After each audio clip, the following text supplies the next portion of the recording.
Olá, tudo bem com vocês? Gente, estou passando bem rápido para responder a Fabiane. Ela me perguntou se eu poderia explicar um pouco sobre essa preposição que é pá em crioulo, tá? Eu vou tentar explicar um pouco para você, para ajudar você no caso, né?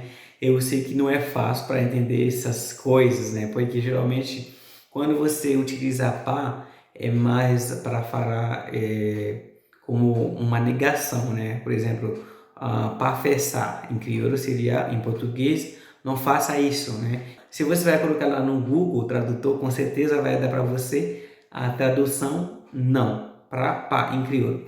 Mas assim, para entender melhor, você precisa entender de uma coisa, né?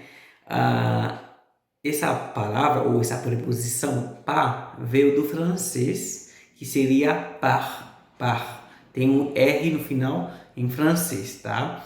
E também no francês tem um outro par, que é PAS, que é aquele par negativo, né? Quando você fala no sentido negativo, por exemplo, se você falar em francês, ne fais pas ça, seria não faça isso, mas só que seria PAS, esse par, só que não pronuncia a letra S, tá?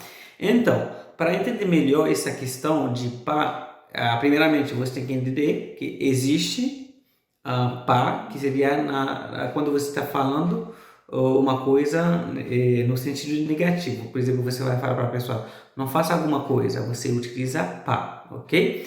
Mas aí, essa mesma palavra ou essa mesma preposição pode ser como uma preposição.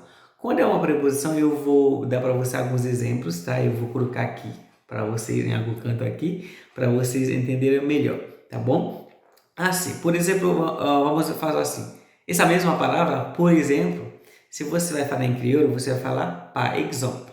Par exemple. Ok? Par exemple. Ok? Nesse caso, o que acontece? Não é no sentido negativo. Você está falando, por exemplo. Então, quer dizer que par em crioulo pode ser traduzido em várias coisas, né? Em português. Pode ser como por, que é uma preposição em português. Também pode ser como pero. Pero que seria uma preposição mais um artigo. Por exemplo, pela janela, pela porta. Em crioulo também vocês podem usar assim. Vamos pegar algumas frases para vocês entenderem melhor. Por exemplo, vou fazer essa frase. Por exemplo, par mesure de précaution. Par mesure de précaution. Ok? Seria o quê? Por medidas cautelares. Por medidas cautelares em português. Tá? Então, para vocês entenderem. Quando eu utilizo agora par mesure de précaution, não é no sentido negativo, é também no modo positivo, né? No caso, vamos pegar alguns outros exemplos, né? Por exemplo, quando você fala passez par ici là, tá? Passez par ici là. Você está conversando com uma pessoa e a pessoa está chegando em você, você fala passez par ici là. Isso em português seria passe por aqui, tá? Então, ainda pa seria a tradução, literalmente em português seria por. Então, você vai utilizar muito pa em crioulo como se fosse uma preposição, porque existe isso em francês. Vamos ver outro exemplo, né? Outro exemplo podemos ver seria, por exemplo, li fait pas amour ou intérêt. Li fait pas amour ou intérêt. Se você vai traduzir isso, seria o quê? É por amor ou interesse?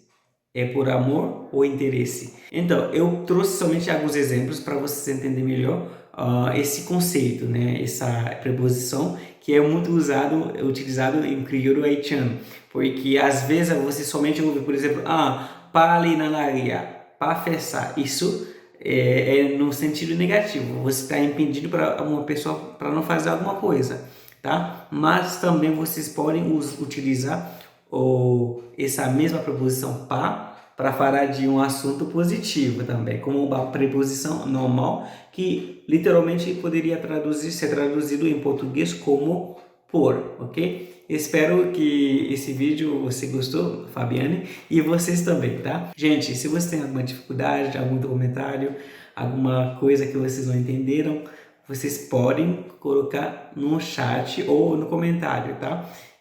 Às vezes eu demoro para responder, mas eu vou responder, tá bom? Um abraço e até mais. Tchau.